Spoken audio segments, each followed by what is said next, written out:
Praise the lord. దేవుడు మనల్ని ప్రేమించి మనకు మరొక దినాన్ని అనుగ్రహిస్తూ వచ్చారు. అందును బట్టి దేవునికి స్తోత్రం. ఉదయకాలము దేవుని వాగ్దానం. ఫిలిప్పీలకు రాసిన పత్రిక 4వ అధ్యాయము 9వ వచనం. సమాధానకర్తయగు దేవుడు మీకు తోడయుండును. సో దేవుడు మనల్ని ప్రేమించి దినమంతటి కొరకే ఈ శ్రేష్టమైన ప్రశస్తమైన వాగ్దానాన్ని మనకు అనుగ్రహిస్తూ వచ్చారు. సమాధానకర్తయగు దేవుడు మీకు తోడయుండును. ఉదయకాలము దేవుడు మనకు తోడై ఉండాలి అని అంటే దేవుని యొక్క వాక్యంలో సెలవిచ్చినటువంటి రీతిగా మెట్టుకు సహోదరులారా, ఏ యోగ్యతైనను మెప్పైనను ఉండినెడల ఏవి సత్యమైనవో, ఏవి మాన్యమైనవో, ఏవి న్యాయమైనవో, ఏవి పవిత్రమైనవో, ఏవి రమ్యమైనవో, ఏవి ఖ్యాతి గలవో వాటి మీద ధ్యానముంచుకొనుడి. మీరు నా వలన ఏవి నేర్చుకొని అంగీకరించుతిరో, నా యందున్నట్టుగా ఏవి వింటిరో, ఏవి చూచితిరో అట్టి వాటిని చేయుడి. అప్పుడు సమాధానకర్తయగు దేవుడు మీకు తోడైండును. సో దేవుడు మన జీవితంలో మనకు తోడై ఉండాలంటే దేవుని వలన మనం ఏదైతే నేర్చుకుని అంగీకరిస్తూ వచ్చామో సో వాటి ప్రకారం మన జీవితంలో చేయగలిగినట్లయితే దేవుడు తప్పకుండా మనకు తోడై ఉంటాడు. అన్ని విషయాల్లో కూడా సో సమాధానాన్ని మన జీవితంలో అనుగ్రహించి దేవుడు మనకు సహాయం చేసేటువంటి వారిగా ఉంటారు. మనం కొన్నిసార్లు ఏవైనా పరిస్థితులు వచ్చినప్పుడు మనం ఆలోచిస్తూ ఉంటాం, బాధపడుతూ ఉంటాం, దిగులు పడుతూ ఉంటాం, ఏంటి ఇలాగా అని. అయితే దేవుని వలన మనము ఏదైతే విన్నామో వాటిని అంగీకరిస్తూ వచ్చామో వాటిని మన జీవితంలో అన్వయించుకుంటామో అప్పుడు మన జీవితంలో ఎలాంటి పరిస్థితులు వచ్చినా దేవుని మీద మనం ఆధారపడడం నేర్చుకుంటాం.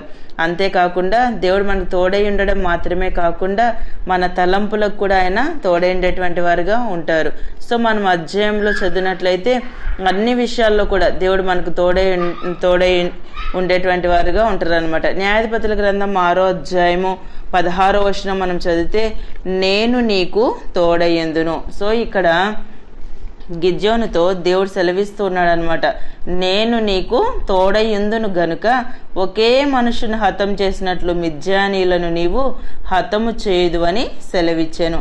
సో అంటే ఇంతగా గిద్యోనుతో దేవుడు మాట్లాడుతున్నప్పటికీ గిద్యోనులో ఉన్న ప్రశ్నలన్నీ కూడా మనకు తెలుసు, దేవుని యొక్క వాక్యంలో రాయబడుతూ వచ్చాయి. అంటే దేవుడు సెలవిచ్చిన ప్రకారము అంటే పరాక్రమం గల బలాఢ్యుడా యెహోవా నీకు తోడై ఉన్నాడని చెప్పినప్పటికీ కూడా సో అనేక ప్రశ్నలతో దేవుణ్ణి ప్రశ్నించినట్లుగా మనం దేవుని యొక్క వాక్యంలో చదువుతాం. దేవుడే మాకు తోడై ఉంటే మాకెందుకు ఈ పరిస్థితులు అన్న క్వశ్చన్ మార్కు తన హృదయంలో ఉన్నట్లుగా మనం దేవుని యొక్క వాక్యంలో చదవగలం. అయినప్పటికీ అలాంటి వ్యక్తి ద్వారా దేవుడు గొప్ప కార్యాలు చేయగలుగుతూ వచ్చాడు.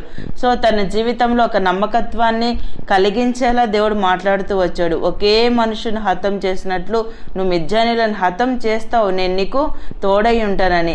అయినప్పటికీ కూడా నా ఎడల నీకు కటాక్షము కలిగిన మళ్ళీ కొన్ని కింద అంతా కూడా మనం కింది వచనాల్లో కూడా చదివినట్లయితే దేవుని శోధించినట్లుగా పరిశోధించినట్లుగా మన వాక్యంలో చదువుతాం.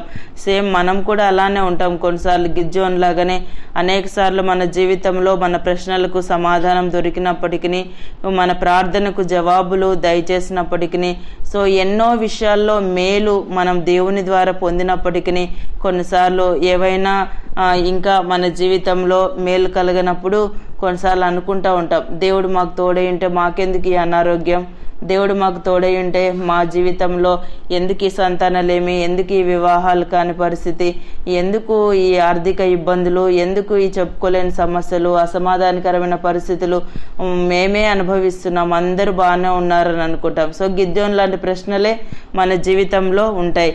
అయితే ఉదయకాలం దేవుడు మనకు జ్ఞాపకం చేస్తున్నాడు, నేను నీకు తోడయ్యందును. సో దేవుడు మనకు తోడై ఉంటే ప్రతి పరిస్థితుల్లో కూడా దేవుడు మనకు సహాయం చేసేటువంటి వారిగా ఉంటారు. మత్తయి సువార్త 28వ అధ్యాయం 20వ వచనం చదివితే, ఇదిగో నేను యుగ సమాప్తి వరకు సదాకాలము మీతో కూడా ఉన్నానని వారితో చెప్పాను. సో శిష్యులతో దేవుడు సెలవిచ్చిన రీతిగా మనతో కూడా యుగ సమాప్తి వరకు మనకు సదాకాలం తోడైండే దేవుడు. ఒకవేళ నువ్వు ఒంటరితనాన్ని అనుభవిస్తూ ఉన్నావేమో, నీ ఒంటరి పరిస్థితులను బట్టి నాకు ఎవరైనా తోడుంటే బాగుండును అని ఆలోచిస్తున్నావేమో, దేవుడు ఉదయకాలం వాగ్దానం చేస్తున్నాడు, యుగ సమాప్తి వరకు సదాకాలము నీకు తోడై ఉన్నాను నేను. ఉదయకాలం దేవుడు నీకు తోడై ఉంటానని వాగ్దానం చేస్తున్నాడు.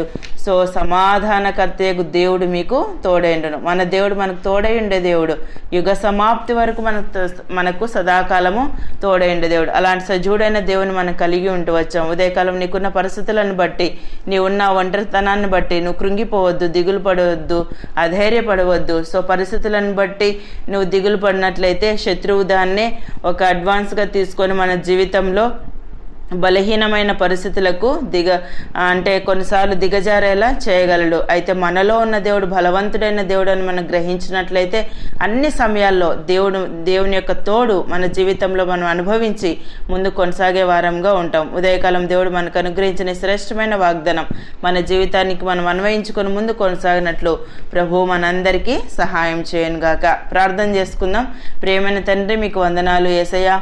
మమ్మల్ని ప్రేమించి మాకు అనుగ్రహించిన ఈ శ్రేష్టమైన వాగ్దానాన్ని బట్టి స్తుతిస్తున్నాను ప్రభా. సమాధానకర్తయగు దేవుడు మీకు తోడైండునని సెలవిచ్చారు. ఉదయకాలం నిత్య జీవపు మాటలు వింటున్న మీ ప్రజలందరినీ కూడా జ్ఞాపకం చేసుకునండి. వారికి ఉన్న కష్ట పరిస్థితులన్నీ కూడా మీరు చూస్తున్న దేవుడు. ప్రతి పరిస్థితి నుంచి మీరు విముక్తిని కలిగించి మీ తోడు, మీ సహాయం ప్రభా మీ ప్రజలకు మీరు అనుగ్రహించి సహాయపడుతూ రావాల్సిందిగా ప్రార్థిస్తూ యేసు ప్రభు నామమున ప్రార్థిస్తున్నాను తండ్రి. ఆమెన్.